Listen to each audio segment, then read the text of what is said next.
Live. Good evening, ladies and gentlemen. Welcome to All Point Sports. We're from around the world.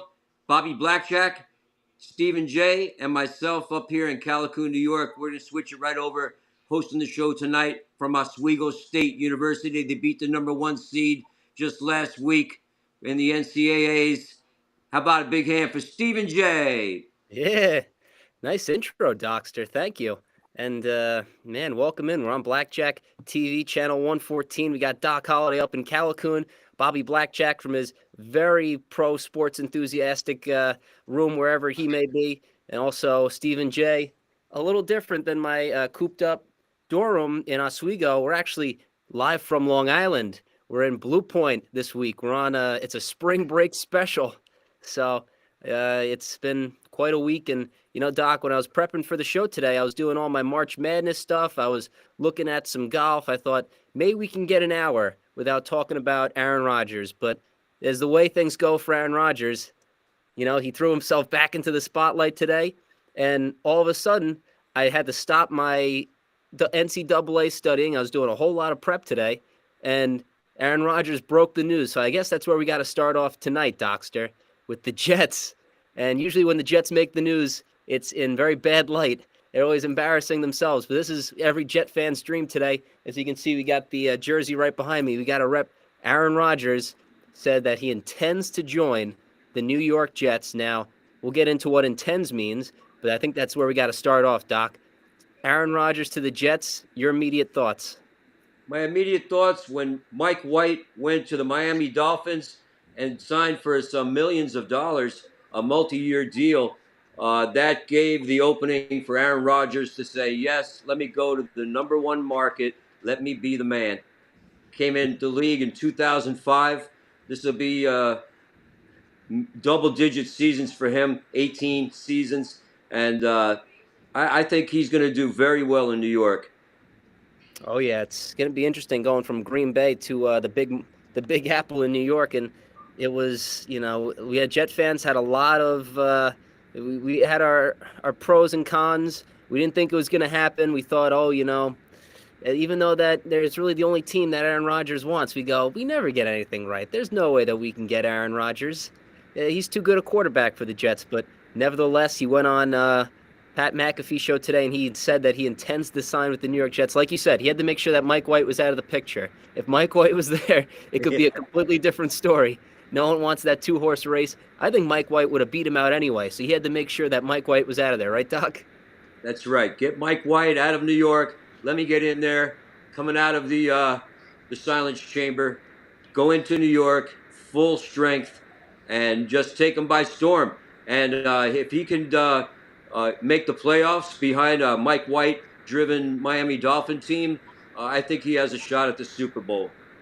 Oh, yeah, and he said that he intends to play with the Jets. What does that mean? Well, the Jets and the Packers still have to work on the parameters of a trade.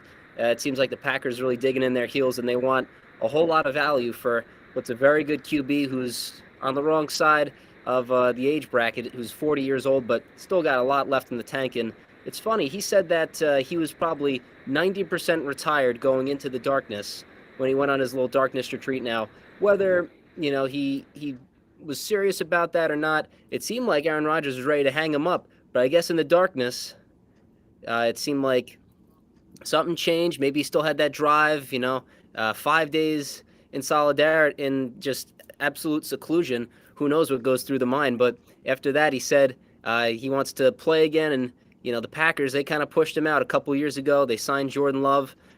They drafted Jordan Love, rather, who's, a very good young quarterback out of UCLA. And, the Packers, as they always do, they're a very cautious organization when it comes to not letting a player stay too long. And they've done that with quite a few players, especially with the quarterback, too, as we saw with big number 4, Brett Favre. And the Jets apparently were the only team on Aaron Rodgers' radar. The Packers gave the blessing for the Jets to go out and see Aaron Rodgers in California. And, the big piece to it was probably the offensive coordinator and Nathaniel Hackett, who he's worked with in Green Bay. And after all these talks, New York kind of sold him on it, and he's ready to go. But right now we have to have the Jets and the Packers working on a deal here. So let's go to our producer / co-host Bobby Blackjack. It seems like Aaron Rodgers is pretty much a done deal without having a deal. The parameters of an Aaron Rodgers trade, everyone's saying that the Packers have all the leverage here. I don't think either team is really bent over a barrel. I don't think either team really has all the leverage where, the Jets, Aaron Rodgers wants to go to the Jets. That's good for them. But also the Packers, they have their quarterback. So, they don't really need to, they don't need Aaron Rodgers. But then again, he's under contract with them. And if he wants to go, well, then the Jets got to pony up. So, Bobby, what does a Jets Packers trade look like? I've seen a lot of Fugazi trades where they say, "Oh, you need to give up Sauce Gardner." That won't happen. But realistically, what would the Jets have to give up for the 40-year-old? Excuse me 1 second. Yeah, not much. I mean, it should be basically a second or third round draft pick. I mean, he pretty much has the Packers over a barrel. All right? Mm-hmm. You want to get out for that $50 million contract, you got to pay him.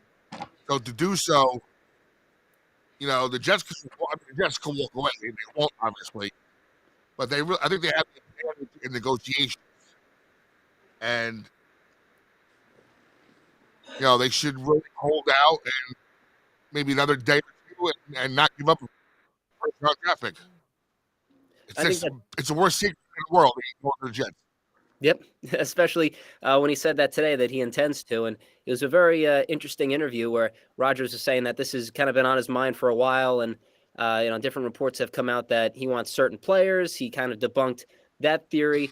So a lot of different moving pieces. But like you said, it seems like everyone's saying, oh, the Packers are in the driver's seat with this trade. I mean, the Jets are very disciplined when it comes to, contracts and trading. Their front office isn't as willing to, dish out picks and money like the previous Mike Maccagnan organization was, where Joe Douglas, he's going to be smartly aggressive with what he wants to do. And, Aaron Rodgers, even, the 40 years old, him playing one at maximum 2 years definitely factors in, where he could probably only play 1 year if it doesn't go right, considering like the Brett Favre trade. And, you have to put that into consideration. So I do agree with what you said, where they probably don't even have to give up a first round pick. They're kind of in the middle of the pack, where a second round pick is pretty much, doesn't look that bad. A second round pick and maybe like a conditional fifth next year, maybe just kind of as a sweetener for that, could definitely be in the realm. But I can't see any first round picks being thrown for a 40-year-old quarterback. But yeah, I certainly think that a trade like that is reasonable, and hopefully it is, and that comes in the next few days, because now it's just the waiting. We were waiting on what Aaron Rodgers wants to do, what team he wants to go to, if he was going to retire, if he's going to be a Jet. Well, now we know what he wants to do. Now it's time for both teams to kind of pony up and get a deal done. So that way we're not icing us out and kind of just dragging this thing along even longer than it already has. Yeah, that's definitely true. And like we said, the Jets have nowhere to go. I mean, the only other alternative the Jets have at this point would be Ryan Tannehill, who's, I believe, still signed with the Titans. Mm-hmm. Yeah, every other quarterback at this point. I think I saw him play last week. I don't even know which league it was.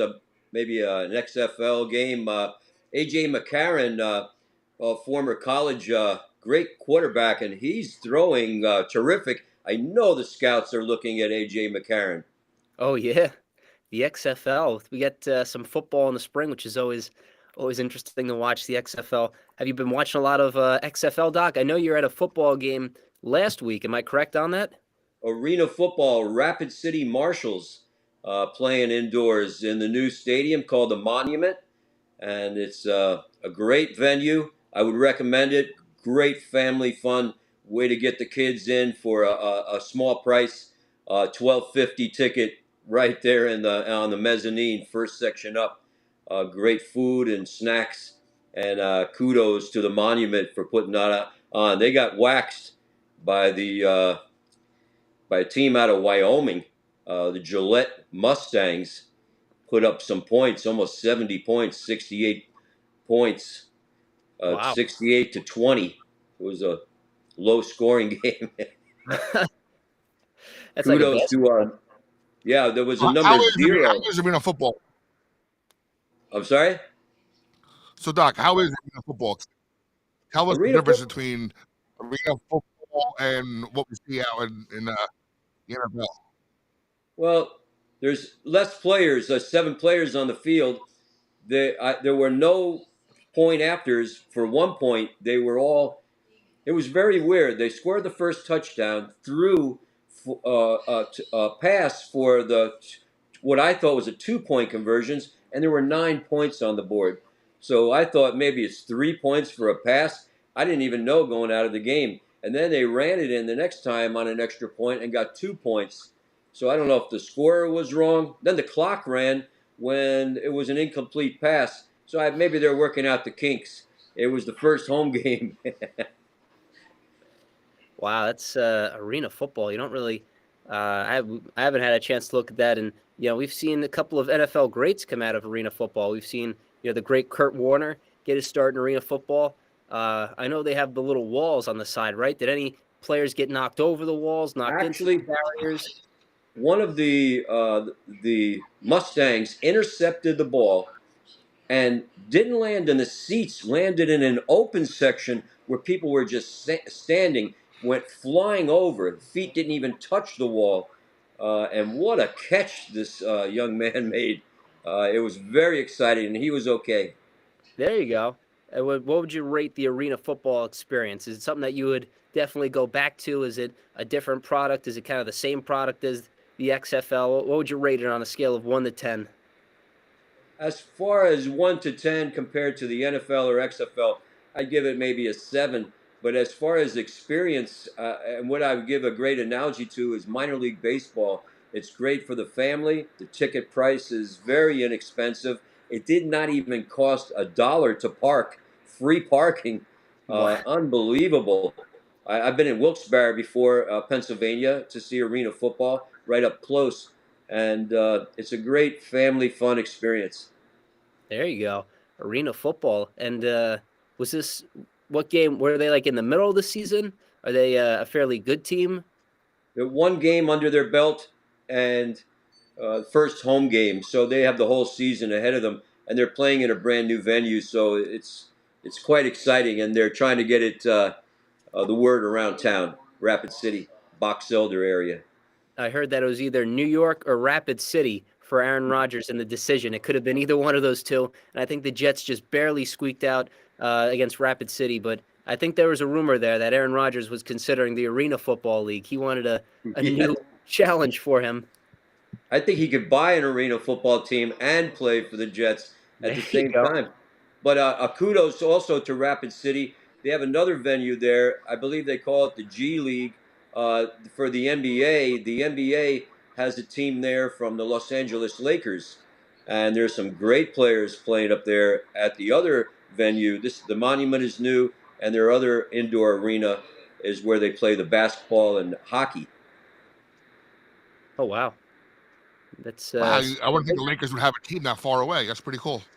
That is, and I know that I was talking to my son, John, out there, and he said that 3 players from the Lakers, 2 are now on the Lakers that went to the NBA, and 1 is left there. His last name is Walker, and he used to actually play for the New York Knicks. So players, whether they've been in the NBA before or trying to get back in, that's a great springboard to show your stuff. And if someone goes down, like a LeBron James, and they have to call someone up, there's always some players. I believe the player that won and Stephen J., you know this, the dunk contest this year for the NBA, he was a G Leaguer. Oh, yeah.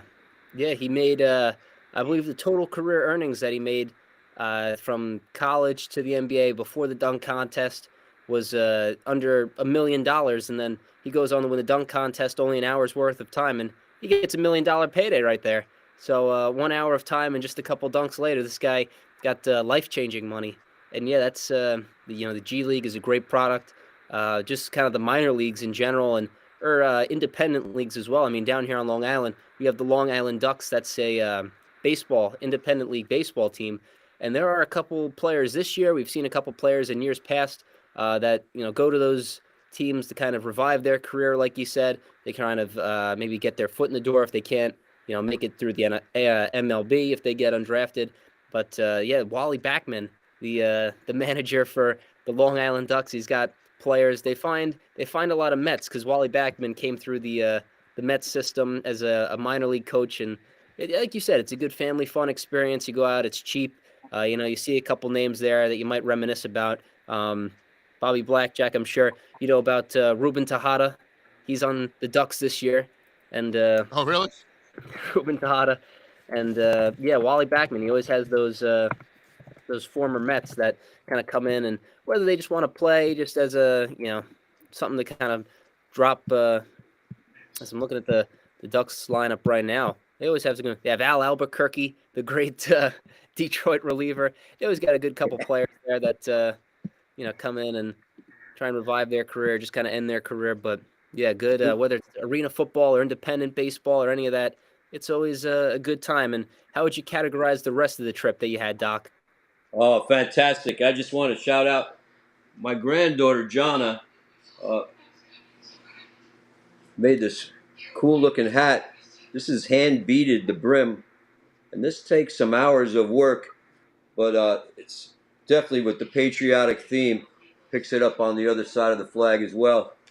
Wow. I'll wear it the rest of the show in honor of her. She's about 16 years old, and she's doing some great artwork out there. She's into art in the Black Hills. My granddaughter Kendall, same thing. I got them little art sets for their birthdays, and they're designing dresses and drawing and that type of thing. Wow. Family lives, you could see the hills, and they called me the snowman while I was there. I brought the snow with me, and I took the snow back with me. It was 60 degrees the day I left. Hey, you know what? That's 60 exactly degrees. Yes. Yeah, we'll take that. I'll sign up for that any day. Yeah, it's funny that you said that because that's exactly what my folks here were saying. That when I left Oswego, there was a couple inches on the ground. It was snowing right when I left, and yesterday we got a couple inches here on Long Island. We got a little bit of I wouldn't categorize as a nor'easter. I guess it was for some other people, but we got wind and snow, and they said we hadn't gotten snow all year until you came down here. So it's glad to know I'm not the only person that brings some poor weather with them. That you and I, Doc Holliday, we bring the snow wherever. So I want to give a shout out to one of the restaurants up there, Pizzeria Mangiamo. Russ is the owner, a veteran owner. We go into this place, and it has the biggest brick oven direct from Italy. And the pizza was fantastic. The pasta was fantastic. And then the guy comes over to the table because he saw me wearing a veteran cap. And he goes, I want to thank you for serving. And, of course, my son served as well. And he served. We all served security forces. We had that bond. And then he says, I trained for this restaurant. I trained in Staten Island, New York. And I'm like, really? At a place called Goodfellas on Highland Boulevard. I said, I know it. Tommy Lexus is good friends with the owner. He's like small world. World. He brought the knowledge of Goodfellas in Staten Island back to Rapid City. It's in Hill City, South Dakota. If you're going up towards Mount Rushmore, it's a great little town, Hill City. Russ is the owner. Give him a shout out. Tell him Doc Holliday sent you. Brick oven pizza. Unbelievable. New York style, Staten Island style. Yeah, it's got to be a compliment for a New Yorker going all the way there to say that you guys got some good pizza. That's what he said. Coming from you, it means so much. And I was wondering if he even knew Tommy Lexus. I thought Tommy Lexus might have called him first. Hey, you never know. Tommy Lexus has a whole lot of different sources and channels that a whole lot of friends. That's right. And the food, fantastic. I couldn't believe you go to Rapid City where you go into a grocery store and you can't even find a loaf of bread that's like New York. It's kind of squishy. But then you go to this other place. I was like, where's the camera? I thought, where did New York come from in South Dakota? In the middle of nowhere in the hills. But the snow was beautiful. Just breathtaking sights. Crazy Horse, Mount Rushmore, Hill City, Spearfish, on and on. We went to a place, the home of Wall Drug, established in 1931, same year Mickey Mantle was born. the best donuts in the world, the best donuts I've tasted in my life, and got a free donut for being a veteran and coffee Wow. in a So little western town. Oh, it's beautiful. amazing. And you said you made it to Mount Rushmore? We didn't go this time. I went last time, but we went up in that area to take some films of the snow up in the hills, and very, very nice. Amazing. That we're glad that I mean, you were talking about this for a while, and we knew you were excited. So I'm glad that the whole trip was good, and now we man, it's amazing. And Doc Holliday back now. Is the villa open as well, or you still have some time off before? No, Yeah. the villa's open. I was there today. Maybe about 100 timeshare in house. Got a big group of 500, a big church group coming on the weekend. All And right. other St. Patty's Day, we have the young singing star. They call him the Young Irishman, Tommy Walker. Will be there on Friday night, and of course our own. The Tommy Walker Yes, or yes. another Tommy Walker? No, the Tommy Walker from All New right. Jersey. Where many genres. I didn't know he was a young Irish singer, but he's a singing star. And Saturday night, after Johnny Lampert, the headline comedian, we have our own St. Patty's party Saturday night with DJ Bobby McBlackjack. Yeah, I gotta get some Irish music downloaded. I have it somewhere in my libraries.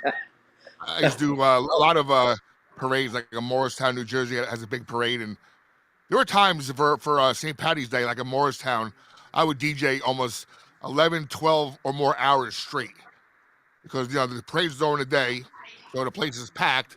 Then the party keeps going on until then the night crowd comes in. So I would just DJ 12 hours straight. Those are good times. Hey, Good I want to times. segue back real quick, Stephen J. You mentioned independent baseball. Did you know that I'm in the Baseball Blue Book, 1998, Director of Public Relations and PA announcer for an independent team called the Catskill Cougars? The Really? coach, former Detroit, the #1 pinch hitter for the Detroit Tigers, Gates Brown, the lefty, he was the coach. And independent league baseball is dynamite. Actually, Bill Murray was involved with minor league baseball as well. I believed he was an owner of a team. So it's out there. It's great fun. I know they have a team in Brooklyn as well. And around the country, that's just something for not too much to do in some of these rural areas. Mhm. So that's great family fun. I highly recommend it if you haven't seen a game. Oh yeah. And for I some gotta independent, figure this out if I can by the end of the show. Bill Murray's son is a big rising star in the college basketball coaching ranks. He used to be. He was at the Garden when I was there last week. Bill Murray, watching his son coach. I have to think it's Marquette or Creighton, if I'm not mistaken. I could be wrong there, but yeah, Bill Murray, his son's a big rising college basketball star coach. Very nice. right As now well he's as assistant at UConn. It says. Penny Hardaway's Yeah, son is playing basketball for Memphis.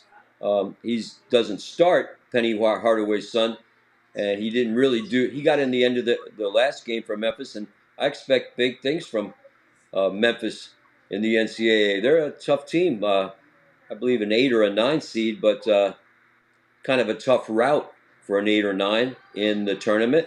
But I believe they could possibly make it to the second round.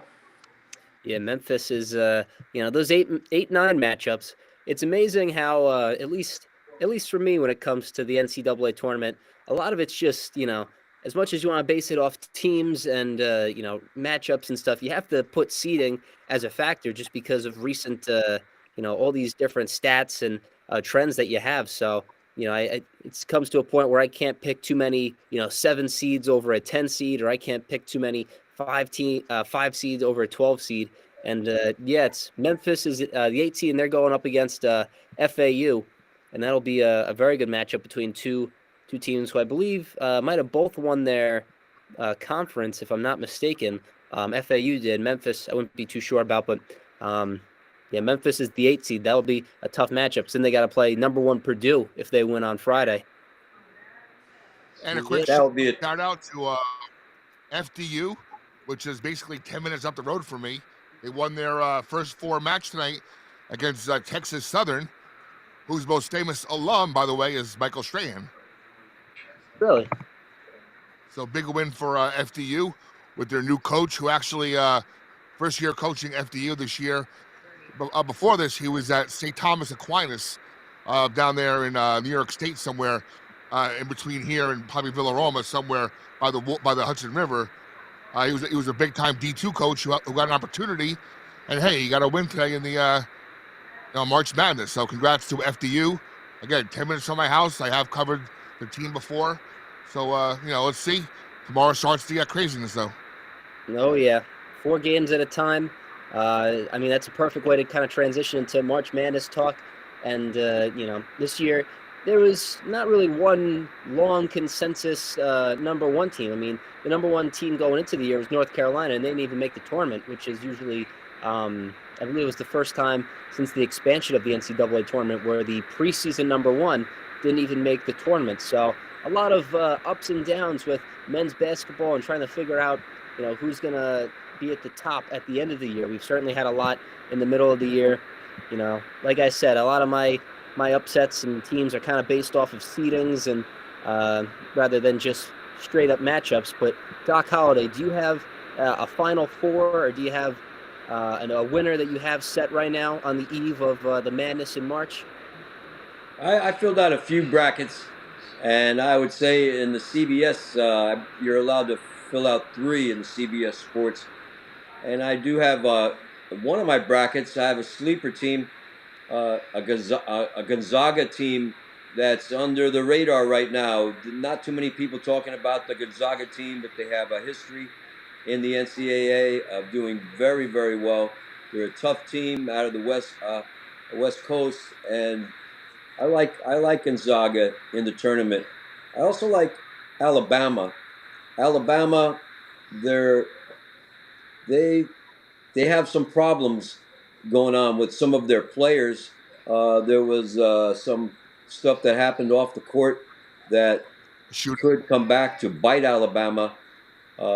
Crazy story out of Alabama, and I just don't see. But as far as the basketball team, I see them advancing. They have some really, really good players that I believe they'll be future NBA players as well. Alabama, just got to stay safe out there, and just if you want to make it further, you just have to watch your extracurricular activities. That goes a long way in this world. Being upright and a good standing citizen. Oh yeah, and Alabama, they have one of the matchups I'm looking forward to, a possible Sweet 16 meeting against Virginia. Virginia always a very good team. Not a number 1 seed like they've been in years past, but Alabama certainly has a couple, 1 or 2 matchups to get to the finals, but they certainly have a fairly easy bracket after that, and certainly before it as well. And you mentioned Gonzaga. I mean, they're a very well coached team. Like you said, they have been under the radar this year, Gonzaga, where another team that's always kind of been number 1, has always been atop the NCAA, top 25 rankings. But like you said, they're a very underrated team this year. A lot of people are talking about, like you said, the Alabamas. They're talking about Houston, Kansas, of course, where Gonzaga's kind of, fallen out of kind of talk where they can easily make a Final Four just because of, how well they coach, their balance on offense and defense. They certainly have, another top 25 offense in college basketball this year. And, Gonzaga, a matchup that I'm looking forward to. Hopefully, if we get to the Sweet 16 matchup against UCLA, which I would love to see Gonzaga, UCLA. But those are some good picks, Doc Holliday, with Alabama and Gonzaga. Would that be your final matchup, Alabama versus Gonzaga? I like Texas as well. I like a Texas team. And I don't think you can count out Miami. They were there, and I think that some of the teams pull back in the tournament knowing that they're going to be seeded already. Uh, they're showing that they're susceptible. I believe even an Arkansas team, not particularly good shooters from the outside, but they'll bang you inside in the paint. And an Arkansas team will keep right in there with you. And if it could get down to a final shot, I like an Arkansas team as well to be a sleeper. I'd go on the Caesars app right now and I have Arkansas winning the whole thing as a sleeper team. $10 per. That'd be a big payout for Arkansas if they won it. That'd be I believe Arkansas is the 8th seed, and you know what they'd play Kansas in the round of 32. But that's a good bet, Doc. You always get one Cinderella team right in the Final Four. So Arkansas, it sounds like maybe a Cinderella story for Doc Holliday there. That'd be a pretty good payout. I like the way you think, Doc Holliday, with those Razorbacks, the 8th seed. What about a Duke team, Doc? You know, they've had Mike Krzyzewski for a long time. They've always been a consistent team that you always have to look out for in the NCAA tournament. But, you know, brand new coach, and they really ended off the year very well as compared to the first 3 months. What says you about this Duke team? I say Duke finished strong. You finish strong, you're prepped for the tournament. I don't see them. Actually, one of my brackets does have the Dukies going all the way. I like the way they played. When you can put up 90 points against another NCAA team, that's particularly great points. If you could go out and shoot 70% from the floor, that's big. And also very good on the free throws. I've seen too many teams lose games in the championship week for missed free throws. If you just hit the free throws, come on. Some guys, it's Mr. Automatic. And for some, come on. You shoot 70% during the year, don't miss 4 in a row. That's not 70%. Mm-hmm. Practice. Yeah, free throws, and we saw. If I'm sure everyone here was watching the Oswego State Lakers playing against. They were playing number 1 seed Randolph-Macon, and it came down to free throws in the end. And you know, both days Oswego didn't make their free throws in the Elite Eight, which unfortunately hampered them from going to their first ever Final Four. But yeah, if we're talking about college basketball and free throws, it's kind of haunting us at upstate in Oswego, where against the Elite Eight matchup, free throws is kind of did them in the end against UW, a Wisconsin team, UW Whitewater, and that was in Randolph-Macon in Virginia. And yeah, unfortunately, shameless plug for me, I got to bring up my Oswego State Lakers since we're talking about the tournament. They beat number 1 seed Randolph-Macon, like Doc Holliday alluded to earlier, in the Sweet 16 in Virginia, and they were on a 64-game home win streak since 2018. They hadn't lost a game at home, and the Lakers, they kind of pulled ahead and they stayed ahead, and they did everything right that game. But you know, much like what we could see in the NCAA tournament for Division I, you have a very big win, a very emotional high. Let's say you beat a 2 seed or a 4 seed or something like that. The next day, that could really crush your emotions when you have an emotional high like that. What always comes up has to go down, and that's unfortunately what happened to the Lakers, as could any of these teams popping up here. So you got Doc Holliday's favorites right now. Bobby Blackjack, what says you on the NCAA tournament? I'm sure you filled out quite a few brackets. What's your Final Four? What are some sleeper teams that you're looking at? Maybe even a Fugazi matchup where a lot of people are going one way and they should go another.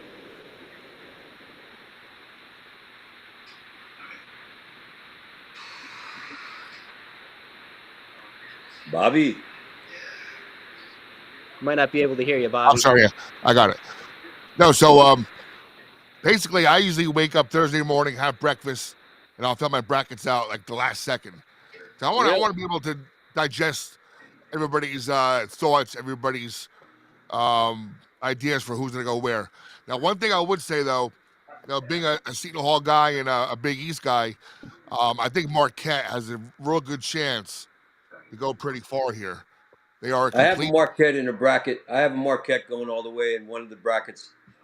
Shaka Smart came in, and he's a great coach, as we know, throughout the years, and has a team playing well. I believe they were predicted to finish 9th in the Big East this year, and they won it all. I also wouldn't discount UConn either. Maybe a little salty from losing in the Big East tournament and not making the final. And one thing both of you guys mentioned, which I think might be huge this year, is Gonzaga. Yes, they're not on the front page anymore, but they do have. Again, his name's gonna slip me. Who's the guy with the mustache? Timmy. I know Oh, yes, exactly what yes. you're talking about, but the name doesn't. He's got to be a senior. I mean, the guy's a senior. He's seen it all in college basketball, especially in March Madness. So I think this might be the year that Gonzaga breaks through. So, like I said, I'll look at my brackets in the morning. I'll figure out tonight who I'm going to. Throw a few bucks at one of those tournaments. And by the way, on the screen, I'm watching in the distance. We have the second game tonight. It's the 11 seeds. Arizona State is playing somebody. Bobby Hurley, another Jersey guy. Guy. Just mentioned his brother Dan Hurley. So, we'll see. I'm excited. It's a great time. It's one of the great weekends of sports this weekend. That's the next 2 weekends. Because you basically have wall-to-wall basketball, Thursday, Friday, Saturday, Sunday for the next 2 weekends. If you're a college basketball fan, this is why they call it March Madness. And if you're in Vegas, you're having a good time. There's those casinos and those sports books have the games on everywhere, so it's a real fun time.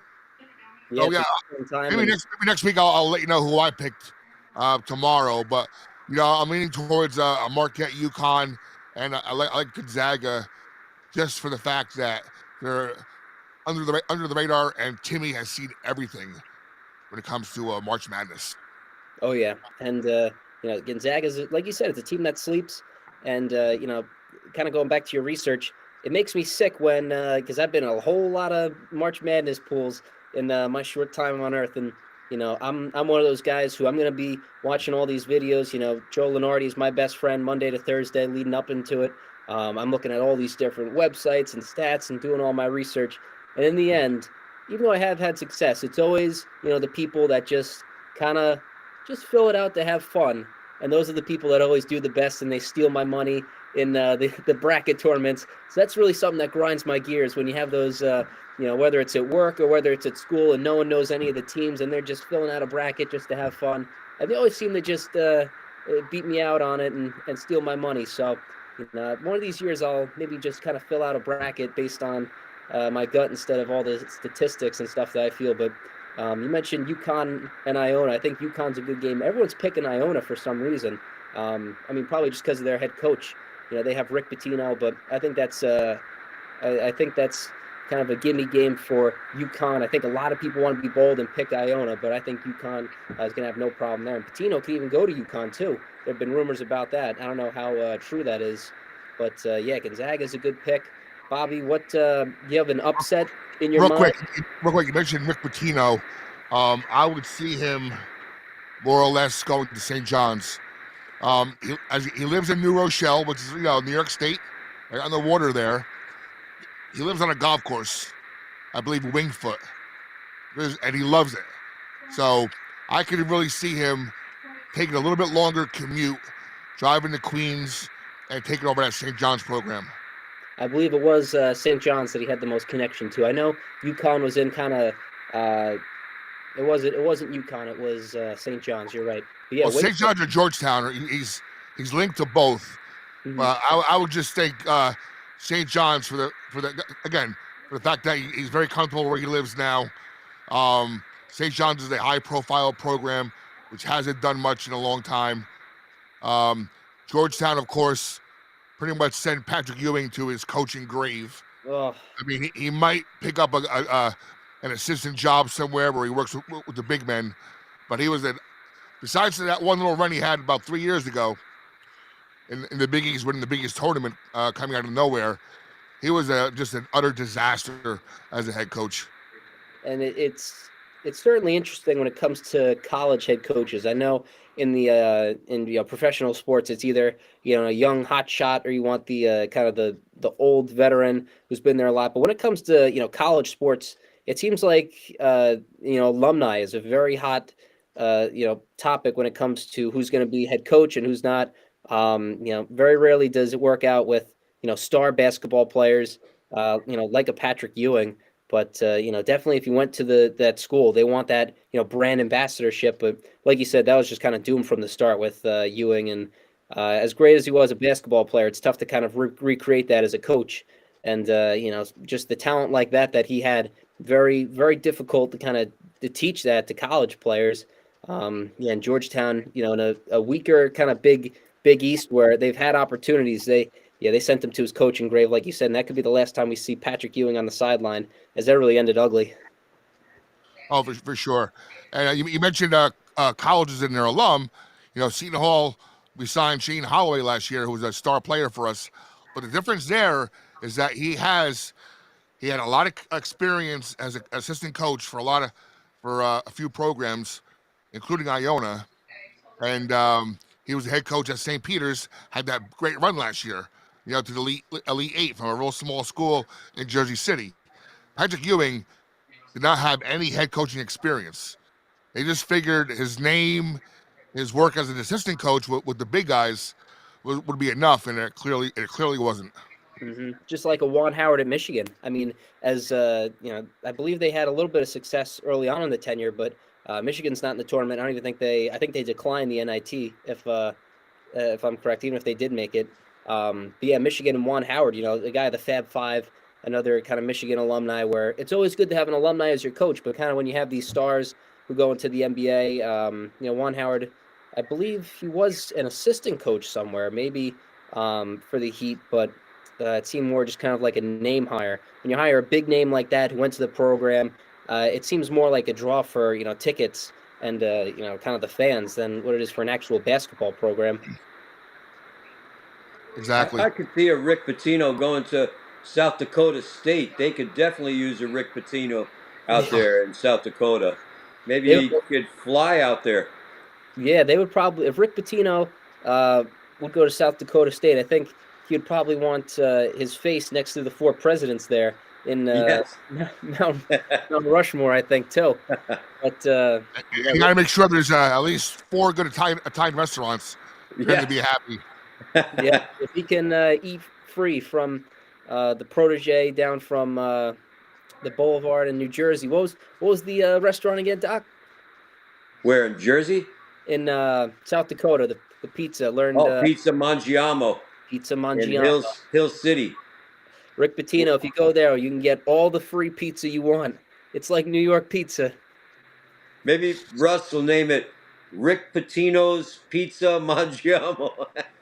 I'd go to a place, Pitino's Pizza. That sounds... That sounds... you're right. It sounds appetizing.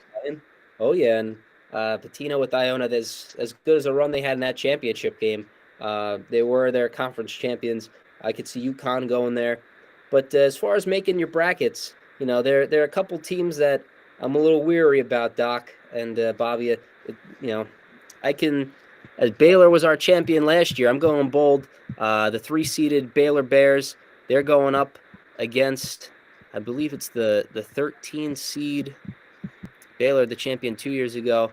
They're going up against, if I can find it here, I can't see it. I have Baylor losing in the first round, though. That's my big upset of the year. We've seen teams like Michigan Michigan State rather, Kentucky. There's always that big seed that goes down, whether it's a 2, 3, or 4. So Baylor is my prediction to lose in round 1. Who are they playing, Stephen J? Is that Santa Barbara? I believe Baylor, if I have it correctly, as I pull it up right here on my laptop. Yes, they play UCSB. And I like Santa Barbara. I like the West Coast team to beat the Baylor Bears. In fact, in most of my brackets, I have the Baylor Bears going down. They showed they were very susceptible to loss down the stretch. So I like the Santa Barbara team. They're a scrappy team. A very scrappy team indeed. And the Baylor, they have a very good backcourt. Baylor. we've heard all year that they have very good guards, but just something about UCSB. It's again, it could just be because I got to have a splash somewhere in round one. I also do have Tennessee falling to Louisiana, the 4 over the 13. So the 13 seeds, 13 and 14 seed, UCSB and Louisiana coming out pretty in my bracket. You always got to have a couple upsets there. So I also have Tennessee falling. So Duke avoids a Duke Tennessee. But looks like we're both on board with Baylor losing in round one. I think we have to drop a little bit on the Caesar Sportsbook app. Who knows? Yes. Hail Caesar. Hail Caesar, indeed. And so, Doc, real quick. For those who are watching or will be watching on Villaroma TV, Entertainment Television, now or over the replay this weekend, next 2 weekends, where will our guests be able to watch the games? Are they on anywhere? Yeah, we'll put them. We're probably going to be in Marty's for the entertainment, so we'll definitely have them up at the mezzanine bar. We'll have them all over every TV possible, and I know there are multiple games going on at the same time. Probably starting around noon on Thursday. Excuse me. So we'll definitely be playing them, and when I can play them on the big screen in Marty's, we'll definitely have that. Excellent. By the way, another quirk of this year's March Madness, not one team from Philadelphia made it. And I don't know how many years it's been, but not one team from Philadelphia. Villanova made the NIT, as did Seton Hall and Rutgers, but we all lost last night. So, Philly had their run. They had teams in the Super Bowl, in World Series, right? In basketball, in the World Series. They've had their fun. I'm sure college basketball is. We don't mind the Philly fans missing out a little bit, right? We got to have some more fun. Spread the love around the rest of the country. They have the Liberty Bell. They have wonderful cheesesteaks, Pats and Geno's. They have enough out there in Philly this season. All right, Bobby Blackjack. Doc had his winners. Did we get a winner from you? You said Gonzaga, or was that? I'm gonna go with one of my three: Gonzaga, Marquette, or UConn. Gonzaga, Marquette, or UConn. But like I mentioned, UConn is going to have a hell of a tough game against Iona. If there's any game to watch in the first round, any must-watch games, I think that's it right there. Yep, it'll go down to the wire, especially in any of these matchups when it comes down to the college. It always comes down to coaching, right? You got to have coaching. I guess that's why Kansas is so lucky to have their head coach Bill Self back. Because if they didn't have him, I don't think that Kansas would really make it out of the round of 32. So Pitino, Iona, like you said, great coach. That'll definitely be a game that we all keep our eye on there. And that's interesting. No number one seeds. I think you said UConn is a 4, Marquette is a 2, Gonzaga is a 3. So you're going outside the box, huh, Bobby? Yep. Well, here's a little stat. I think it's been a very wide open season to begin with. Mm-hmm. Yeah, I believe so. And like Doc said, Alabama's they're gonna pay the piper for what those kids did this year at some point. Mm-hmm. And but then again, a Houston team, smaller conference, we'll see what happens. Yeah, and so you're picking the West. That the West has both UConn and Gonzaga. So someone to come out of that. Someone will have to beat the Kansas Jayhawks if they do make it that far. The West is kind of open where it comes to that. So those are some good teams there. And then Marquette, they play Vermont as the 2 seed over the 15. And then really, Marquette going up against the matchups, they would have to play, a Duke or a Purdue in the Elite 8. And, as far as the Sweet 16 and the round of 32, they might have to play a Michigan State team like we were talking about with, Tom Izzo. That team's always ready to play. You can never count on a team like that just to pull off one game at a time and string along a couple of wins. But again, Marquette, another good team where they might have to play a Kansas State or Kentucky. That wouldn't scare them.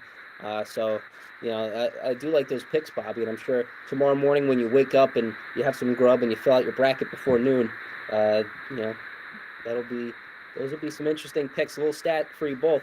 I believe it was 16 of the last 20 winners in the NCAA tournament have been 1 seeds. So Bobby Blackjack going with the minority there in a non-1 seed winning it all. Hopefully that doesn't scare you away from any of those teams, Bobby. Nah.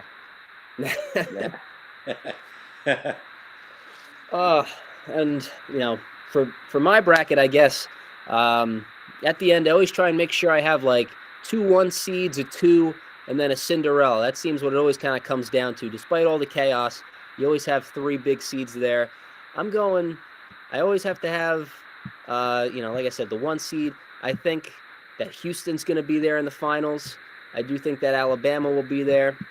And then I'm going, Bobby Blackjack did say UConn. I do like UConn and also Duke. Duke in my East region coming out of it. So I do like the Duke team. They didn't have a good first 3 months of the year. They finished off fantastic. They would have to play a Purdue team, which I think that they are very, very well capable of beating the Boilermakers. When it comes down to it, I think Duke could win it all. Houston is probably my favorite. When I try and make my brackets, a lot of people are going to be choosing Kansas and Alabama. If I'm doing multiple brackets, I'm going to do one that goes along with the favorites, and then I usually fill out one where, especially if you're playing for money, where I'm going to pick a team that maybe not a lot of people are feeling on because, if Alabama wins, a lot of people are going to be in the running for it. If you choose, Duke at a 5 or, an Arkansas as an 8 and they win and no one else has them, that's almost guaranteeing you money. So sometimes you got to pay you got to play the game like that. But I think Duke, Houston, UConn, and Alabama would be my 4. Again, that's tentative because I'm sure tomorrow at 11:59 I'll be scratching and scribbling out all these finals, and it's going to be a great basketball. I mean, 4 basketball games at a time.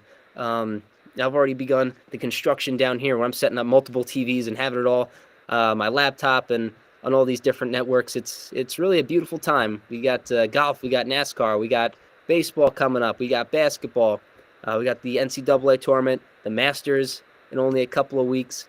Man, what a time! As we sprung ahead and we're kind of looking forward to the wonderful, hockey. Can't forget hockey with the Rangers. Great win against the Capitals last night. We got quite a plate full for ourselves as sports fans. So, guys, real quick, before we end the show or move on to the next topic, let's go over some of the recent signings in the NFL. I think it's been a hell of a couple days. So I'll shout out some recent signings and let me know what your thoughts are. All right, let's hear it. All right, so one of the biggest news items of the day, the Cowboys releasing Zeke Elliott. Their stud running back. A little controversial, right, for a little bit there, but he was pretty consistent. What are your thoughts about that? I really don't. The Cowboys, they do things for a reason, and I think the draft this year showed other teams that kind of running backs are a dime a dozen. You got to put your money right there. Jones and Barkley, that was kind of hand in hand, but there's just too many good running backs out there that you could slap that franchise tag on and run with it. So I think they ran their course with him, and they're gonna go another route. Maybe they'll throw the ball a little more. Oh yeah, I'm right there with Doc. I couldn't agree more. Where running back is probably one of the most expendable positions in sports. I mean, you can find one anywhere. It's given a second contract to a running back is very, very dicey. We've seen it with different players. I mean, Leonard Fournette on a second contract, they released him, or he's planning to be released. Giving Zeke Elliott that money, a 6-year deal for a running back, that was really crazy. Unless you're, top tier where, even a Saquon Barkley or Christian McCaffrey and Alvin Kamara, those people are very, very expendable where, it's easy to find different running backs in the draft. It very rarely does it work out and do those running backs play the whole contract. They just get beat up. It's a very tough position. If I were the Giants, which they made the right move, they didn't sign Saquon to a long-term deal and franchise tag Danny Dimes. They did the opposite where you get one more year out of Saquon Barkley and then maybe go to the draft, maybe go to free agency and kind of get a running back by committee. Yeah, if you look back at all these Super Bowls, But Steve, here's what's crazy about the running backs. And I have a few more items under the running back category to go over. But like, I think I read today, Rashad Penny. Again, if you play fantasy football, you know the guy is injured a lot. But when he's healthy, he's a stud, young stud, bulldozer running back. He signed for $2.1 million. All right, and the Giants did something like that. You could have signed Rashad Penny and even another guy for a two-headed monster and still save yourself $5-6 million on a contract. Again, I'm not hating on Saquon Barkley, but like you said, it's a place where if your scouting department is really good and intuitive, you'll find some running back at almost any level of football, D1, D2, D3, and you can find somebody who will contribute and sometimes will be a star. Yeah. James Robinson, for example, undrafted running back. All right, he had that one good year in Jacksonville. Year two was traded to the Jets last year after the injury to Breece Hall. He's been cut, but he's a young running back who's still out there. There's so many alternatives. I guess to keep the peace in New York, you had to sign Jones and Barkley this year, and like you said, maybe it's a one-year thing. But real quick, David Montgomery goes from the Bears to the Lions. The Lions running back Jamal Williams, who had like 17 touchdowns last year, goes to signs a 3-year deal with the Saints. Why is that important? Alvin Kamara will probably be suspended this year for a big, elite, if not the whole year. And exactly. So it's a good running back there without a lot of tread on his tires. Again, I would have taken Jamal Williams on the Giants for probably half the money you're paying Saquon, but it is what it is. Miles Sanders signed with the Panthers. Thank you. Which means Dante Foreman is out there somewhere. He looked pretty good last year, right? And then, like I mentioned, Rashad Penny signs with the Eagles. So a lot of running back moves. And on the wide receiver side of things, Juju Smith signs with the Patriots, of all teams, giving Mac Jones a little weapon there. Jacoby Myers goes to from the Patriots to the Raiders, which is I actually wanted Jacoby Myers for the Giants, but of course the Giants traded for the tight end Waller. Waller the baller. And what about the Jets, Bobby? I'm not sure of his name. They sent their best offensive lineman. He signed with the Kansas City Chiefs, $80 million. Aaron Rodgers had to watch this trade on ESPN and say, oh my gosh, there's my protector leaving for the Super Bowl champions. Well, that's because, again, I'm going to say moronic Aaron Rodgers had to have a wish list of players on the team. Allen Lazard is an okay receiver. He's not great. He's not awful. He'll have a big game here and there, and there are games that he does nothing. I had him on one of my teams last year, so I watched him pretty closely. Again, people want to say, "Oh, you can't compare fantasy football and real football," but you know what? When you're into the sport of fantasy football, you get a whole different perspective on how players perform. And stats don't lie, Bobby, right? Stats don't lie. Exactly. That's how people get paid. I mean, if you're, the Jets signing Allen Lazard, they're willing to eat. It's essentially a 2-year contract. They front load those contracts because Aaron Rodgers is probably going to be there for only 2 years. But I mean, look back a couple years ago, more than a couple years ago. During the whole Peyton Manning saga, the Washington Redskins at the time, they signed, Pierre Garçon. There are a lot of different quarterbacks. The Bucks going and bringing Gronkowski into the mix when Brady signed with them. There are teams that, the big example is Garçon to the Redskins, even though Manning didn't go to the Redskins. He was with Manning with the Colts, where these teams, they want a wide receiver who knows the offense, who has the chemistry with them, so that way it's not all new going in there. The Jets, they're bringing in Alan Lazard. He said today that I can't use the word that he said to describe Alan Lazard, but it was in a good term where he loves Alan Lazard. The Jets bring him in, who will probably be the Corey Davis 50-50 ball guy. Davis will probably get cut with that, but they're willing to eat that contract because whatever keeps Rodgers happy. They have Garrett Wilson. They didn't dish out a big deal, so I'm fine with that with Lazard. Injury prone, yes, but I do believe that's a number 2 wide receiver for Aaron Rodgers. You want that chemistry, keep him happy in the locker room, bring someone over to make him more comfortable. I'm fine with that as a Jet fan. And Randall Cobb is one of his best friends. He's on the wish list as well. But you sign Randall Cobb, and there goes Elijah Moore. Because where's he going to play now? He'll still play with the Jets. I mean, they've been, he wanted out and they kept him. Denzel Mims has wanted out and they'll kept him. They don't budge with wide receivers, especially on rookie deals where you don't have to trade him. So even if Randall Cobb comes in, they release Braxton Berrios, who was, sharing the slot with Eli Moore. Both of them can play outside, but they prefer inside. So a good backup and maybe even return guy in Randall Cobb. I'm fine with that as well, but I wouldn't, bend too more to that where we're not bringing in the whole Green Bay Packers squad because he said that, he wanted better weapons, but yet it seems like he's bringing all these guys from Green Bay there. So you got to pick one or the other. As long as it doesn't cost the Jets too much, I'm willing to bring 1 or 2 guys over, but not a whole wish list. But he even kind of debunked that. But if I can kind of go back to the whole running back thing, because you struck a nerve with me, Bobby, on the whole running back contracts. It's ridiculous how, as teams with analytics and numbers, and especially, very, very smart people with the cap, how they still give these big contracts to running backs. I mean, you look at some of the bigger contracts that people have given out, Adrian Peterson, Todd Gurley, Le'Veon Bell. It rarely works out where they finish out Ezekiel Elliott now.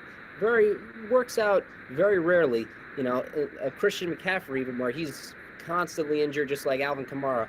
That's a whole lot of money that you're using to a position that is guaranteed to get hurt or injured throughout the year. I'm more of a invest in the O-line. Look at the past few Super Bowl champions. The Chiefs this year had a running back by committee. The Rams last year had a running back by committee. The Eagles a couple years ago. The Patriots always have a running back by committee. So it's a very expendable position where, if teams invest more in the offensive line and get different role players as their running backs, I think in the end, that kind of does suit teams where a running back by committee is better than, all right, we're going to pay this one guy to be the whole nucleus of the offense. And, God forbid that they get hurt and then, season's over essentially. And look at the Chiefs. They had a number 1 round, they had a first round draft pick in Clyde Hilaire. I forgot his name. And who ended up being their stud running back? Rutgers guy, Isaiah Pacheco, who was a 7th round draft pick. 7th round draft pick. Mm-hmm. And then McKinnon ended off the year great. If you had him in fantasy football at the end of the year, he had an awesome end where, they had the bruiser in Pacheco and they had the pass catcher in McKinnon, where a lot of these teams, they just need different, gadget running backs. All right, you be our bulldozer, you be our third down back, you be our receiver. It's very, if you have these different roles for running backs, instead of saying, all right, one guy, you got to do it all and you got to stay healthy in the process, I think it's a mistake paying a running back all this money. So it's easy to fall in love with running backs, that's for sure. But it's, you can fall out of love with them a lot quicker. I could see Elliott going to the Jets. Elliott to the Jets. I know the Bucks are interested because they released Leo Fournette. My money would be on the Bucks if Elliott was released, and I'm sure there'd be a couple of the takers, but you'd really have to be on a prove-it deal because the Cowboys are eating a whole lot of that money, so he's not going to get much in the process. But so I know you mentioned Ezekiel Elliott. You mentioned Juju Smith-Schuster, was it? Yep, he signed with the Patriots. That's a weird signing. You didn't think that a guy like that would be on the Patriots. It's kind of like them signing Ocho Cinco. Don't forget. Sure. After 2 years of, they're trying to develop this Mac Jones kid to be a franchise quarterback following Tom Brady. They finally did the right thing and brought back Bill O'Brien to run the offense, and he'll definitely legitimize and make that offense potent again. Yeah, he was with the Patriots as their offensive coordinator, I believe, a couple years ago.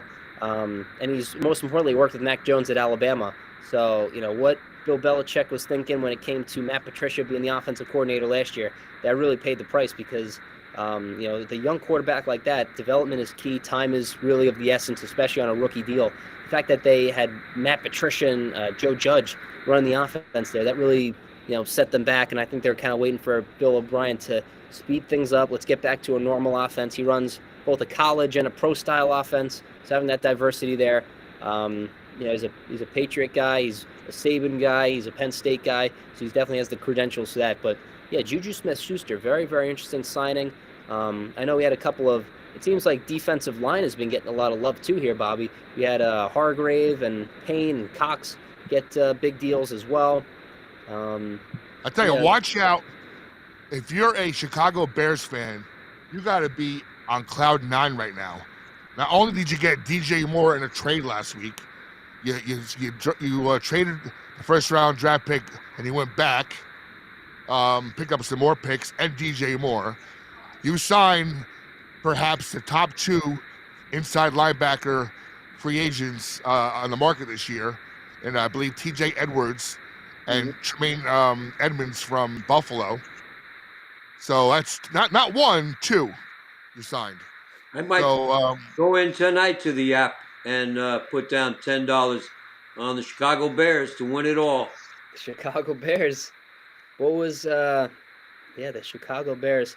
Doxter, what do you think about when was the last time the Bears were good? What are some Bear memories? Because it really goes back to 85, right? Goes back to the fridge.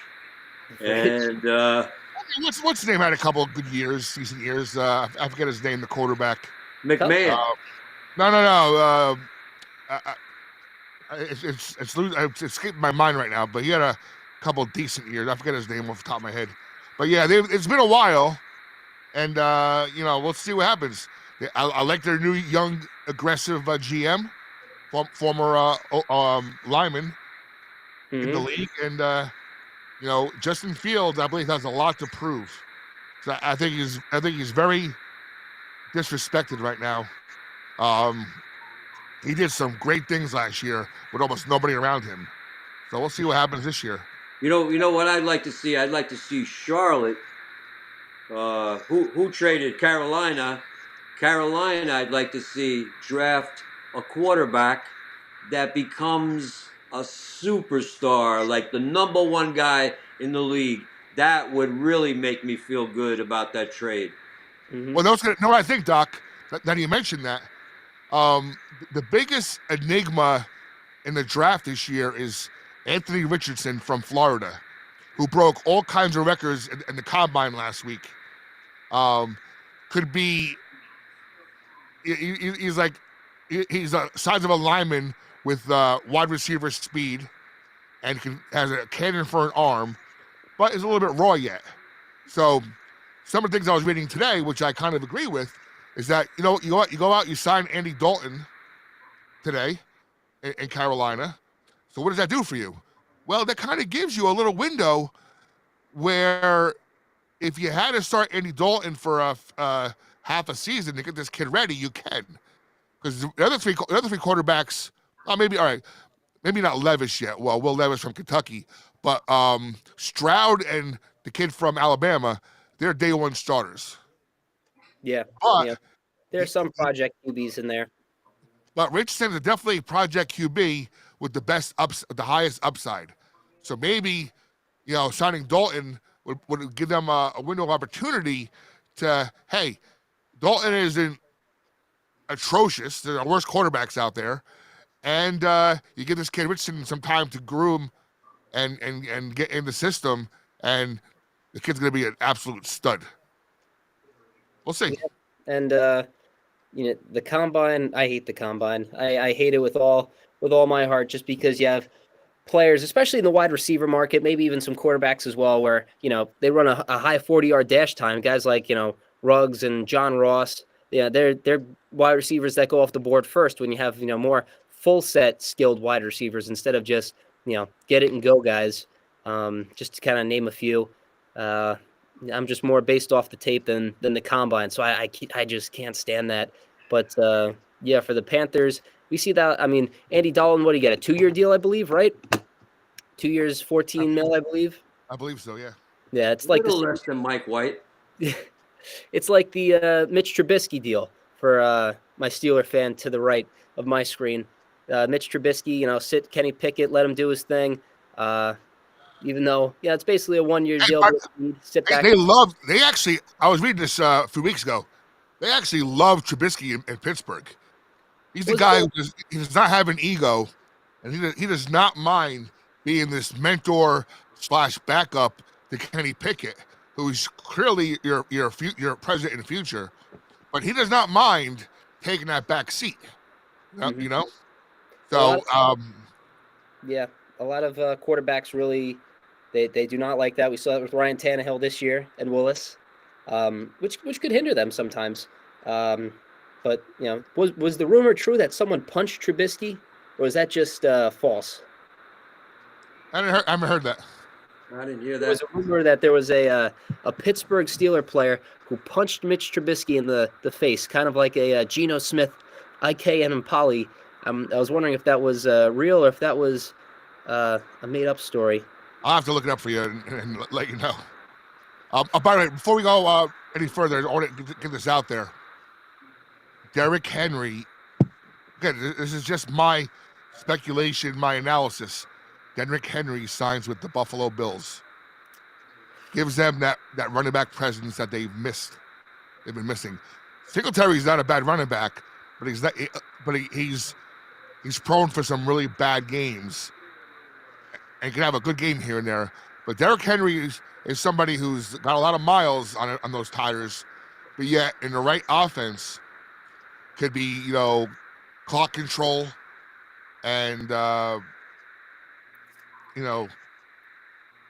give that offense what they need. They're missing. The kid, James Cook, Dalvin Cook's younger brother, could be that third down back, and, we'll see. But I'm thinking Derrick Henry to the Bills, and we'll see if that happens. But it would be a great pickup for them. Oh, that'd be a horrible nightmare considering that the Jets, their defensive line is kind of depleted, especially in the defensive tackle area. That'd be a nightmare for me. Because like you said, I'm sure they want to give Cook a lot more reps in the second year. He looked good down the stretch last year. And Josh Allen also runs the ball a lot, so it takes a little bit of pressure off of Henry. I'm sure Allen would love that if they stack the line, read option to Allen instead of Henry. I would not like that at all. I would hope they'd go after Zeke Elliott, someone who has nothing left in the tank. But, Derrick Henry to the Bills. I feel like the Bills are always connected to a lot of these running backs, but they never kind of close the deal on it. Guys like Saquon, guys like McCaffrey, maybe even Austin Eckler this year. By the way, Austin Eckler has been granted a permission to look for a new contract elsewhere. I've had him the past 2 years in fantasy, and talk about stud. Yeah, Mighty Mouse. Austin Eckler, is when he touches the ball, he's a guy who gets a lot of touches, stays relatively healthy. I don't know if that was the whole case this year. You know what? I had him on my team. I went to the playoffs in my big league in fantasy football. He might have had an off game or two, but even an off game for him is like a touchdown and 80 total yards, right? Which in fantasy is still pretty good. Yeah, but Austin Eckler's the guy you're expecting like 20, 30 points from, and he's capable of doing so in fantasy. He could be a difference maker if that ever comes to fruition, that trade, or if he signs somewhere else. That's a difference maker right there. And you know what? Ezekiel Elliott to the Buffalo Bills makes sense as well, because again, it's just a matter of them not always throwing the ball downfield all game because there's no running game, and he would actually add a little. I think Derrick Henry is a better fit, but I also could see Zeke Elliott in Buffalo as well. I could see. By the way, you mentioned Mike White earlier. I wanted to mention this. Mike White, as I've been saying for a while, Mike White was going to get paid this year. And you know what? For a backup quarterback, he got a pretty good contract. And even better, a better situation backing up Tua, who is one hit away from like ending his career. That's right, injury prone. Signing on for his 5th year. That's a tough position to be in. Remember Michael Vick, great running back, running quarterback, and you just get hit the wrong way, you're done. You're done. Not big enough. Got to be a tank. I say they're better off with Mike White. I think Doc Holliday would agree with that. We're getting That's Mike right. White. He's right. Miami Mike White. Miami Mike White. This is going to be the hottest jersey in Florida. Is the Mike White jersey. I think pre-sales Mike White jersey is probably bigger than a Daniel Jones big quarterback. Daniel Jones, I want to give a kudos to him because he set the precedent for other quarterbacks to make more money. He's making over $40 million a year, $35 million in incentives. That's a lot of money for a Daniel Jones. Yeah, he's making And that's a great role model for anybody in this world, no matter what you do as a profession or whatnot. If your boss tells you, we don't think you're good enough, and still gives you a chance to prove yourself, he did it. That's right. Kind of like Aaron Judge. Kind of like Aaron Judge. You know, Aaron Judge said, no, I'm worth more, and went out and hit 62 home runs last year. That's right. Oh, by the way, real quick, another thing I read today, which I agree with wholeheartedly, Joe Shane mentioned, I guess a few weeks ago, that, you know, and people didn't really grasp it until recently. You know, one of the reasons why you trade for a Darren Waller, right, who's a tight end who used to be a wide receiver and really is a wide receiver, is that Joe Shane was not enamored with this wide receiver free agent class. So next year's class has T. Higgins, Michael Pittman possibly, Mike Evans from Tampa Bay. There's like 5 potentially stud receivers in next year's free agent class, potentially if they don't sign, obviously. Mm-hmm. So Joe Shane did the conservative approach. He traded that Kadarius Toney draft pickup draft slot for Waller, and I'm sure we're going to draft somebody this year. You know, we brought back Sterling Shepard, which I thought was a great move for a little money because he's a great locker room presence. And hey, Sterling Shepard, when he's healthy, produces. When healthy, he gets like 10 when points healthy, when he's healthy.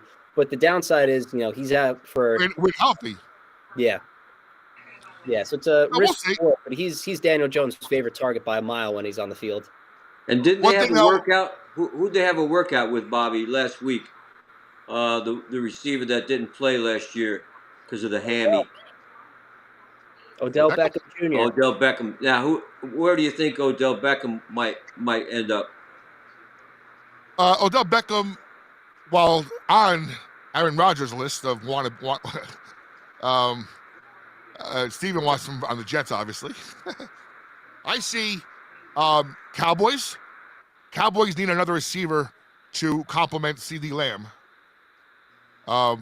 Buffalo needs a receiver to kind of split up Diggs and Gabriel Davis. So they're one. Again, you get like that a decent older running back and a decent guy like Beckham on Buffalo Bills, and they should overcome what they've been going through the past couple years. That team that's supposed to make it but doesn't. And I can see Beckham back to the Giants too. Yeah, I don't know. I got to see how much cap space we have left. But I'm really thinking Giants pick up a receiver in the draft this year. And what about Julio Jones? Does he have one more year in the tank? I think he's probably done. Maybe maybe a fourth receiver somewhere.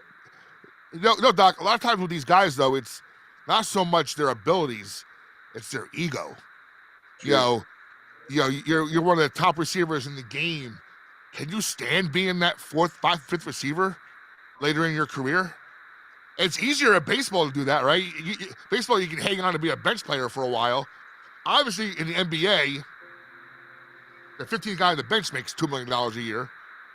But football is I think is a much more of an ego sport where he's made his money, and also football is a more dangerous sport no matter where you play, game day or practice, like we just mentioned, you're one hit away from, unfortunately, a bad outcome on your health. So that's why you want to go for guaranteed money. Otherwise, it could be costly. Costly. Oh yeah. Yeah. All right, we got about 10 more minutes for the show. You want to segue into a little baseball talk before we go? Oh yeah. Baseball sounds good. Have you guys watched this World Baseball at all? I have USA will give you an update. Plays tonight. Right now. Yeah. 10 p.m. So it started. You have an update on that, Bobby? I'll get it for you now. They're playing if they win this game, they'll go into the quarterfinals. I know Italy, my team, has made it to the quarterfinals. With Matt Harvey. Yeah, Matt Harvey playing for Italy. Matt Harvey. Italian? Really? I mean, they're all as if they have like a small trace, they'll go to a different place so they can play. Some of these players, you're like, this guy is on, team X, Y, and Z. I wouldn't even, you don't realize by, last name or something, but if they need players and you're like 1%, they'll take anyone. Harvey, I didn't know he was Italian. That's not a very Italian last name. You're allowed to have three. When I played in the FIBS of the B division, you were allowed to have 2 Americans on a team. Now it's 3 Americans on a team, and Italian baseball, that started back in 1981 with the FIBS. That was their first season. They couldn't even hit a curveball. And I played 82 to 85 over there. And what they would do is recruit college players to come over to Italy. They'd feed them. They'd give them a car. They'd teach the little leagues and then play with their A ball club. And in the first year, between the first and second year, you could see the difference just from the American influence of the Italian players. They stood in on the curveballs the second year, and they hit the cover off the ball. Wow. Very, very good pitchers. They mix speeds. They study the game, as many of the countries do. And FIBS, shout out to the director of baseball of the FIBS, Luca Pavan. I'm hooked up with him on the internet. I made the mistake of saying my goal in life was to come back to Italy and coach. And he said they had an opening for the Aviano Avengers. But we're staying here in Callicoon. I think it would be kind of different bringing the horses over to Italy and all the animals. And it's funny that you just mentioned. I hate to put a whole damper on everything, but when we're talking about the World Baseball Classic, Edwin Diaz came in to close a game for Team Puerto Rico, and it looks like in the middle of the celebration, Edwin Diaz has a leg injury, so Met fans are holding their breath right now. He's put in a wheelchair. And that's one of the reasons why the Baseball Classic is all bats and no pitchers. Pitchers are a lot more likely to get injured than any of these position players. So Edwin Diaz, that's breaking news right now. He had to be wheeled off the field. He just got hurt for Team Puerto Rico. It looks like he was hurt during a celebration, but fans holding their breath. The season, he was a big reason for their success last year. They just gave him a fresh, contract. So they would have to make some moves considering that they made some bullpen improvements, but having to close like that's tough to replace. So that's something to keep in mind right there.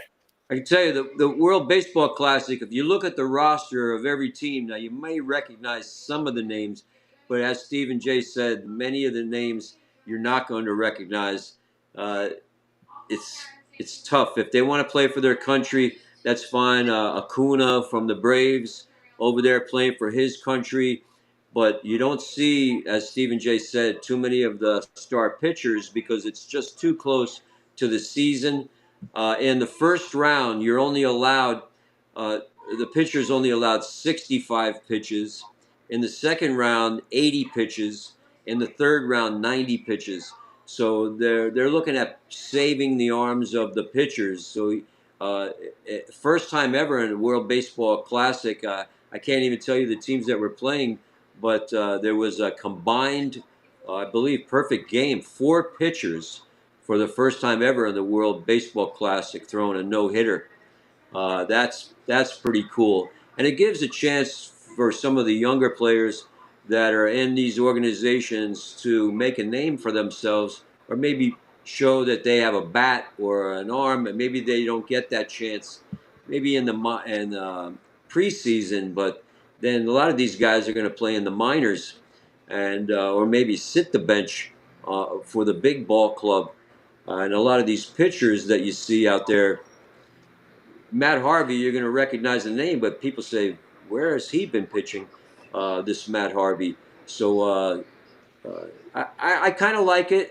I like it, but as Stephen J. just pointed out, there is a major player for the New York Mets with his health in balance, in check right now. We're waiting on word. That's huge, and especially coming off a celebration. And a lot of the fans will say, if he is hurt, what was he doing over there in the World Baseball Classic? Why?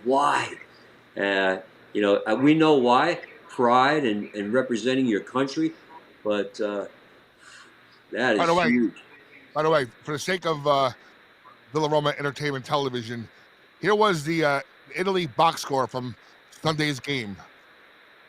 Left fielder Frelick, shortstop Lopez, Yeah. right fielder Fletcher,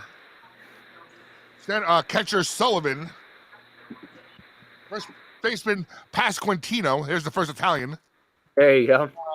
Second baseman Mastro Buoni. Bologna? Italian. Mastro Buoni. DH was Friscia with an A at the end. That's a vowel. That counts. Pinch hitter DH Valente. Center fielder Deluzio. And another Fletcher was the Fletcher. Yeah. What? Fletcher. Now, you may be in the witness protection program. They removed the vowel from the end. Maybe it was Fletcher. Now the pitching box score is much better. Aside from, of course, we mentioned Matt Harvey, Palante, La Sorsa, Nittoli. I think he's I've heard of him. Festa and Stumpo. That makes more sense. I don't know who those hitters are with those non-Italian names. Jeez. Yeah, and Doc, you're talking about it's an opportunity for different players. There was a 21-year-old right-hander who struck out Juan Soto, Rafael Devers, and Julio Rodriguez.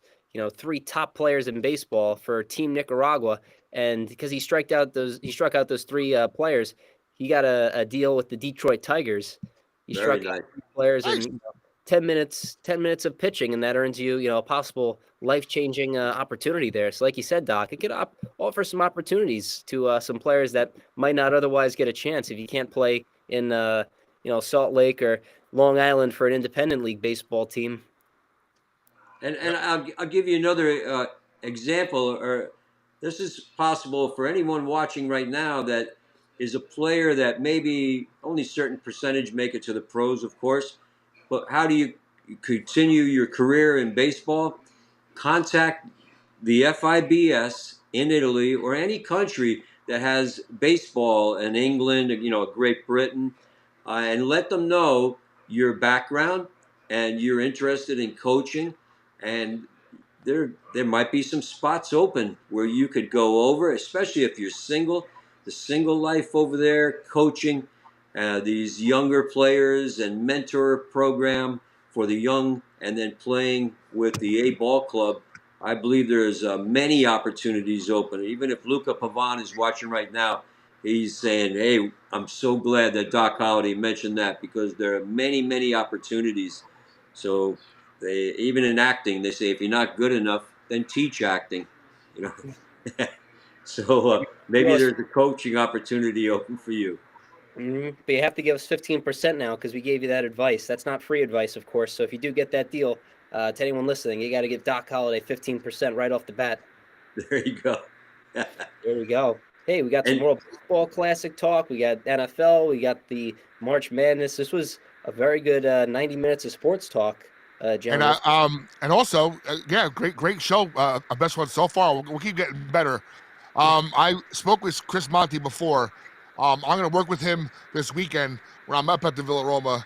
On Friday, I'm not working all day, I don't believe. So I'm going to work with him to get fix his problem, so he can start coming on a regular basis. Hopefully, Yeah. starting next weekend. shout out to Chris Monty and Oh yeah, he's my favorite. and Donald Grady. Chris Monty, I'll actually be at Villa Roma April 15th, right here in Callicoon, New York. Headline comedian Chris Monty. What's the worst that could happen? Chris Monty at the Villa Roma April 15th. I'll be hosting that show. All And right. I would like a little rant before we finish the Yeah, show let's last do it. week with a little rant, and I have one prepped up right here. And we talked about giving opportunity to younger players, and that's my rant this week. I picked up this bag of Ruffles potato chips, and on the potato chips, I really don't care for him as a basketball player, but this is LeBron James, number 6 for the Lakers. Hurt right now, he's not playing. I'm sure he's getting paid, but I'm sure he got paid to market these Ruffles. I say, Ruffles, get a hold of a younger ball player. Are you really selling more potato chips with LeBron's picture on these chips? He's too controversial. Get a player that's coming up in the ranks, maybe a no-name player, put his picture on the Ruffles. And let's compare to see LeBron Ruffles versus a AJ Emmanuel McCarron. Emmanuel Quickly or Cam Thomas Ruffles. There you go. A John Hart, a hustler. Let's get a hustler on the bag of the Ruffles potato chips. A John Hart who dives for the ball, former Laker. He hustled there and he's hustling for the Knicks. He's the key, I believe, to the Knicks' future in the playoffs. Yeah. One little last tidbit, Bobby Blackjack. We had a free agent signing, the Bengals signing Orlando Brown. That's a big deal considering that they do not spend really at all, but offensive line. I thought That's your Achilles heel. Oh yeah, of course. That's their Achilles heel. So that's a good sign. Considering that they're going to need a new running back too, freshen up that offensive line. I thought they would have gone after Armstead last year from New Orleans. I thought that was going to be their big left tackle, but Orlando Brown, a little bit of a cheaper option compared to Armstead. But yeah, left tackle, 4 years, $80-something million, not too bad. Considering that the Bengals, even though they went to the AFC Championship game, they have, I believe it's the 5th most cap space, maybe 6th most cap space in the NFL. While they're, they have Joe Burrow on that rookie deal, but that's a good addition for them at the left tackle spot. And they need to fill up a couple more holes. I think they released La'el Collins, but they got to protect Joey B. You don't want him ending up like Tua, that's for sure. So we got a Doc Holliday rant. Stephen J, I just want to add real quick. It's right off of the rant, but I didn't give a shout out tonight, and I'm missing her last name right now. But there's a player in the NCAA women's basketball. I've picked them actually to win the Final Four. She is probably the best shooter, and I definitely see her going to the WNBA. If you watch the highlight films, her name is Caitlin something. She plays for Iowa. She's the hot scorer for Iowa. She hits NBA threes from the outside. She drains them. Unbelievable. They're the 2 seed in the tournament. Iowa, I'm rooting for Iowa. Win or lose, I root for Iowa all the way in the NCAA women's tournament. Yeah, Caitlin Clark. Yes. Iowa, 27 points per game on 47% field goal percentage. Man, that's 8 assists, 7 rebounds. She's doing it all for Iowa. That's a superstar in itself. We'll definitely be seeing her in the WNBA for sure. Oh yeah. All right. Yeah, and I already kind of said my rant and rave where about March Madness, where I do all this work. I watch all these college games. I pay my dues the whole season just to get here to March Madness, and the money's secondary, but just to have that pride of knowing that, hey, I picked a good bracket, but Joe Schmo who doesn't watch one lick of college basketball and just chose Houston because he went. He had a fun trip to Texas once, and they went. He has a great bracket, and all these guys who just don't watch college basketball, they always end up winning. When can people like us who put in all the man hours with all the research and watching all these games and staying up until midnight, when can we get a chance to pick a good bracket to win our pools, our office pools, our school pools, make a little money for some hard-earned season? But that's my rant. Where a lot of people, you'll see. I'm in a couple college brackets. I was in my parents' teacher pools where a lot of people who didn't watch college basketball at the high school and college, and they win. It drives me nuts. So hopefully for us three, we'll have a little bit of luck. If anyone's in any money pools or putting down some money in any different gambling sites, that's my rant as far as March is concerned. And I guess my rant will be, what the hell's going on in the Bronx? Once again, we're getting decimated with injuries. Every day it's somebody new. Yep.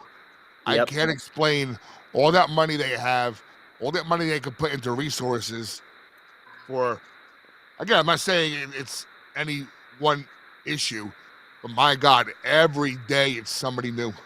They put their eggs in injury-prone baskets. Harrison Bader, who was out last year, Rodon, who's had injury problems their whole year. Stanton's injury problems. Montez was ridiculous. Montez even said he was hurt when he was traded last year. Yeah, him and Bader, they were both hurt when they got traded. Rodon has had an injury history. Stanton's had injury history. A lot of these guys, Donaldson has been on the shelf a lot. Just it amazes me how, especially in a league where, there's a lot of different people that can be replaceable. They're not giving out, as much big contracts with analytics to the mid-level guys. Just the fact that, they're still, with all these injury-prone players, they're still throwing money at them. It drives me nuts. Even an Aaron Judge, injury-prone. Yeah. Aaron Judge, at least we'll see. We'll see. All right, guys. I think that's a great second official All Point Sports episode. We gotta get a Tommy Lexus on. What does Tommy Lexus watch for sports? I'm curious. You're curious.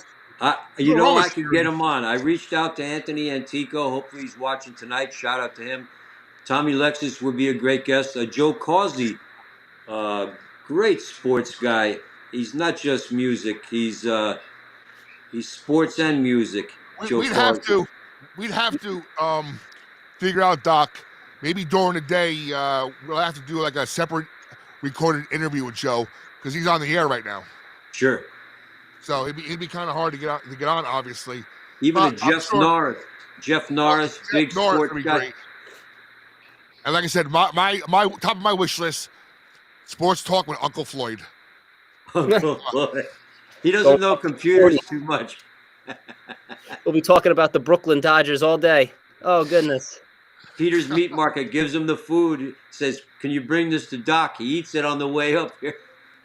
I said, "Floyd, where's my sandwich?" He goes, "I ate it." Oh, and then he gets washed away before his performance. So next time you come up, Bobby, maybe some bagels from New Jersey. Yeah. I'll be up tomorrow, so all right. As long as Mom's okay. If not, I have it for you next Friday. Yeah, prayers for Bobby's mom. She's not feeling well. Prayer for Bobby's mom. Prayers for my son John and Adele. Adele, of course, having some health problems, and John going to the VA hospital tomorrow. That's not why he's not on tonight. Shout out to Don O'Grady. We'll get you on as a guest. Big Philly fan. And if you want to be a guest, reach out to me. Personal message me or Bobby or Stephen J. And we'll get you on here talking some All Point Sports. How about it, Stephen J? Close us out. Yeah. Special thanks, Doc Holliday, Bobby Blackjack, Blackjack TV, Channel 114. Awesome discussion here. Good luck in your NCAA brackets. We got a whole smorgasbord full of basketball the next 2 days. I know I'm going to be sitting right here on this couch. I'm not moving for the next 48 hours. So good luck with everyone's brackets. We still got all this madness in terms of the NFL, NHL, NBA. Let's go Knicks. And, man, what an awesome night for sports. Good luck with your brackets, like we said. I'll be up at Studio Oswego during our next broadcast. But thank you again to Bobby Blackjack for letting Doc and I ramble on for a couple hours on Blackjack TV. And gentlemen, have a great night. You got it. Night now. And by the way, real quick, guys, Doc, this weekend we got again, maybe Friday when I'm chilling, drinking a Guinness. Wait, do we have Guinness? Do we have Guinness? Sure. And I bet you they might have green beer, corned beef, and cabbage. Oh, that I'm looking forward to. But when I'm having a nice Guinness on Friday, I'm going to do some more work on the Facebook page of Villa Roma because we want some of your old videos. We want some of your old 8mm camera shots from the '82, so we can put them on the air and really revisit the old Villa Roma the way it was, because God knows what the future looks like. That's right. Still, the owner, Marty Pisanti, originally from Astoria, New York. And Bobby, tell them real quick, if they want to be a sponsor here at All Point Sports, how do they get a hold of, how do they become a sponsor? Reach out to any of the three of us. You obviously know who Doc is. You know who Steve is from Activities, and I'm the house DJ. So reach out to us, and we'll get you on. And we have some pretty cool stuff planned for this summer when we're all there together. But I think we'll have some fun this year. Sounds great. Hint, live betting on the horse racing and turtle racing on the air. Little. We gotta figure out how to get that going. Oh my! Little simulcast. little simulcast with a little Venmo Cash App action if you want to get involved. Have a great market. Shout out. Have a great night, you guys. Good night now. See you next week.